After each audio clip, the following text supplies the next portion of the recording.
Okay, hello, welcome back to another game of chess. Today we're playing e4 as per usual. We see a CARO KANN, an instant resignation in my book as we play e5. And if bishop f5, oh, we get to play the best opening of all time. Knight c3 here, the Van der Wiel attack. And after e6, we get to play move 5, g4, the Shirov variation. I refer to it as this because it's popularized by Alexei Shirov, an awesome, beautiful attacking grandmaster who I take a lot of inspiration from and wish one day that I could be even close to as good as, but I'll chill on the glazing for now. Knight g to e2 here after the bishop retreats. The point is they've brought the bishop out. I mean, in my mind, the CARO KANN is effectively a French defense, an advanced French with the good light square bishop instead of a bad light square bishop. However, if you bring the bishop out straight away, I'm going to punish you for doing that. h4.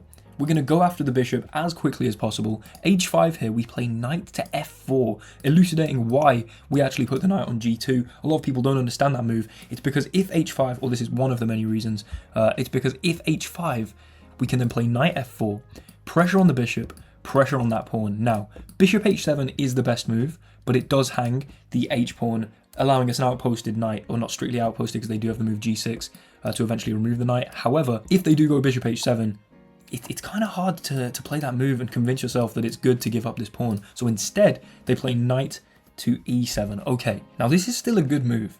I've definitely seen this before. It's still a good move. The idea is that if they play knight c6 or something like this, or take the pawn, we're going to take here, trash the king side, and then, you know, go after it with a light square bishop, go after it with the queen. It's not a good look if you let me take this bishop here. So, or as in, if you let me take the bishop without at least maintaining the pawn structure here on the king side. I think we do take the bishop anyway. Let's get rid of it from the board. It was quite a powerful, glaring and well-positioned piece that we don't want there anymore. And so after we take, I think bishop to g5 could be a move. I think we could take on h5, supported by the queen so you can't take with the rook. But what you could then do is take my h-pawn with the knight. So I think I'm going to start with bishop g5, attacking the queen, saying that if f6, we're going to move. So the queen now moves, putting pressure on b2 here. This is a very, very, very complicated opening. But now if we take on h5, I guess the knight has to go back to e7, slowing up the development of this bishop maybe.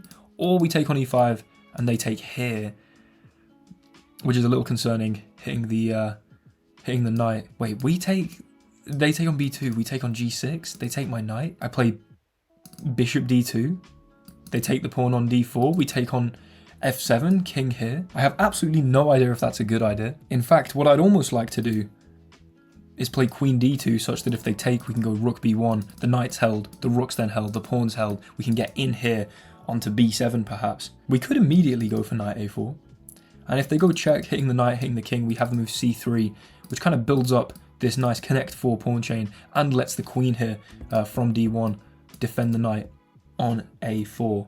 However, then after that, maybe we end up getting our knight trapped with some shenanigans with b5, which might not be ideal. Okay. I take on h5. Let's just do it. We attack the knight.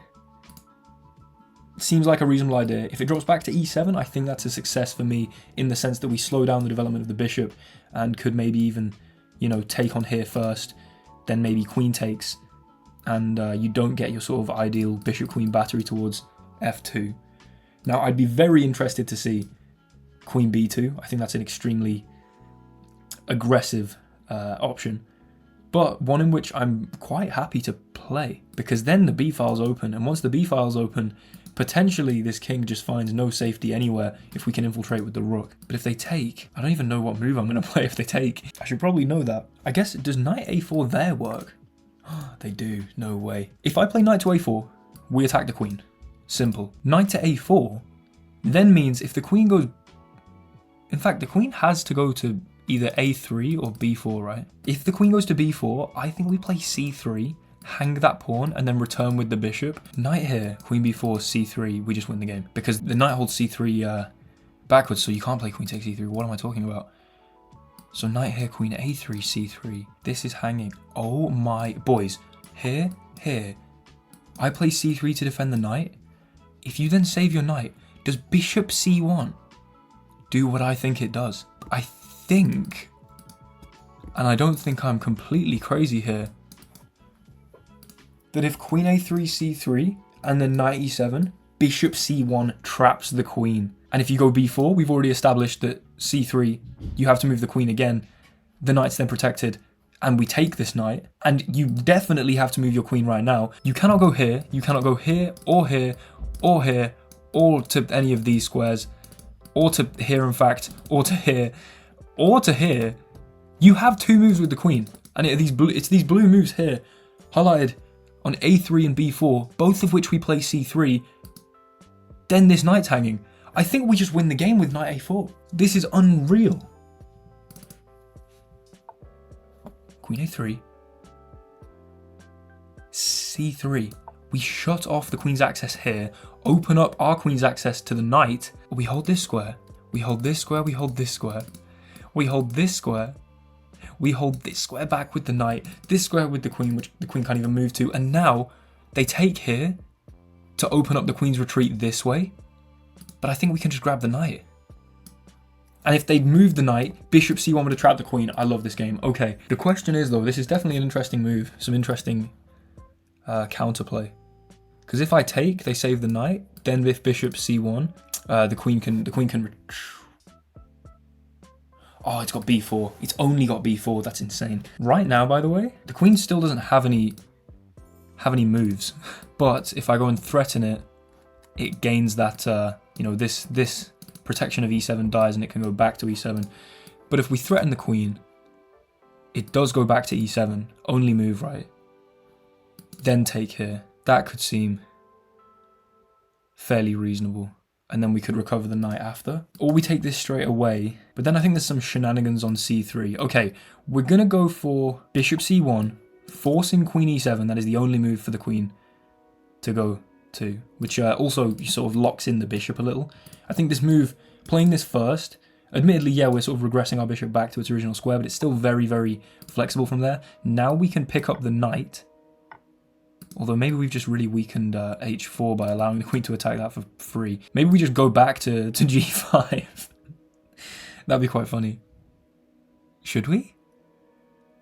It honestly doesn't seem like a stupid idea. I don't really know why I came back in the first place, actually. Some intuition was telling me it's right. Let's go here. Let's just go back. Let's just bounce back. I guess... I don't really know. I don't really understand. They go back to a3 with the queen. What? Why? Why not venture over here? I mean, you know your queen has no moves from there. Okay, this is where maybe queen takes d4 is wise.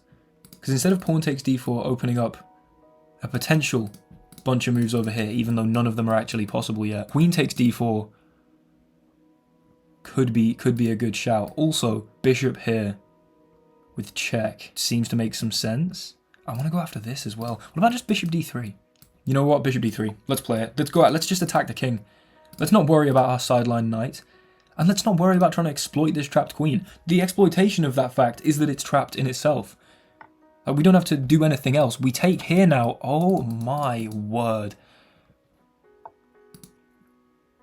I do not have much time though. That's the main problem. And also, I maybe shouldn't have allowed this, but oh well. Yeah, you see the taking there might have been wise. We could just play queen b3. Oh, I have no time. Do I want to trade the queens? Queen b3 does force that. If I go somewhere like this and you take and I go check. Okay, we're going to play queen b3. Opening the a file. Admittedly not my proudest moment, but I think somewhat necessary with the 47 seconds I have on the clock. Okay, what about if I just castle queenside? That's an unreal move to play here. Then what about if I go here and just threaten to take this pawn? Are you going to defend it like this? Oh no, oh no. Why didn't I? Oh no. Oh no, no, no, no, no, no, no, no. This is bad news, this is bad news here. Oh, why on earth did I just hang my e-pawn? Ugh. Oh, and here there's rook here. No. This is where absolutely everything goes wrong. I have 18 seconds. Brilliant. Why do I always have 18 seconds? Literally always I have 18 seconds. Blunder a fork on f2.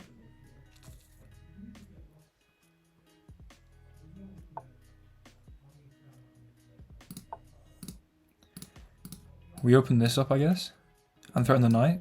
So yes, there's a fork, but then we go check. And then the king approaches here. and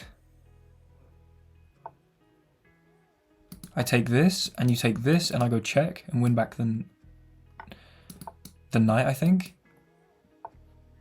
Check. Maybe that check was better. Check. Whoa. Whoa.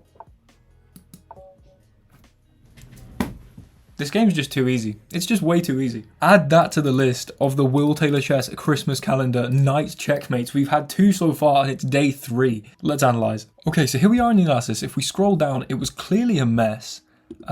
Towards the end there, that was just time pressure, and I don't exactly know what was going on. But okay, we see this very classical line of the Van der Wiel, played many times by Fabiano Caruana, Alexei Shirov, Alexander Morozevich, just absolute goats of the game. Knight f4 here, and how long did we stay in theory? Okay, as long as it took for them to play knight g7, because the masters seem to respond with knight b5 here, which is an interesting move. Because if you mess around, then this is a check. Obviously, no one's playing rook h7, but then if you go here, this happens. Pressure on here now. Okay, I'll add that to my repertoire. That makes sense. Instead, we took, played bishop here, and then took on g5. They took here, and rook h3 was the best move. What? Knight a4, still a strong alternative. The queen moves c3 best. They take. Bishop c1, bit of a waste of time, but then we take the pawn and go bishop back to g5. Okay, and then at this point, I should have gone queen g4 and put pressure on here. I decided to attack the weak light squares in a little bit of a different way, although the mistake still leaves me with a plus 3.6. Then we take. Then bishop f5 is the move it wanted, because we're threatening to take here, I guess. And the point is, if they take the bishop, then we can take here as well. Unreal. But instead we traded the queens. I then missed a fork. That was pretty stupid. Hopefully you guys weren't screaming about that. Instead I castled queenside. What on earth?